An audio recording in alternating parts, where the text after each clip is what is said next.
Everyone, welcome back to my channel. কেমন আছো তোমরা সবাই? আশা করছি ভালো আছো। আমিও খুব ভালো আছি। আজকে নিয়েছি নতুন একটা নিরামিষ দিনের রেসিপি নিয়ে।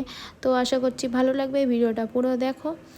তো প্রথমে আমি তেল গরম করে তার মধ্যে ফোড়নে দিয়ে দিলাম শুকনো লঙ্কা ও পাঁচফোড়ন দিয়ে সমস্ত সবজি দিয়ে দিলাম। এখানে আমি সবজির মধ্যে নিয়েছি আলু, বেগুন, কাঁকরোল, পেঁপে, ঝিঙে, বরবটি, সজনে ডাঁটা ও ঢ্যাঁড়স দিয়ে তোমরা তোমাদের পছন্দ মতো সবজি অ্যাড করতে পারো।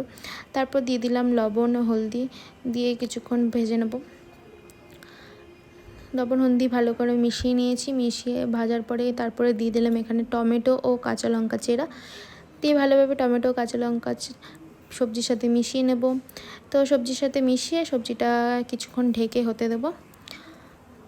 তো আমার মিনিট দুয়েক পরে এর মধ্যে অ্যাড করব ভাজা জিরে গুঁড়ো দিয়ে ভালোভাবে মিশিয়ে নেব। মিশিয়ে এই সবজিটার মেন ইনগ্রিডিয়েন্টস হলো বাদাম।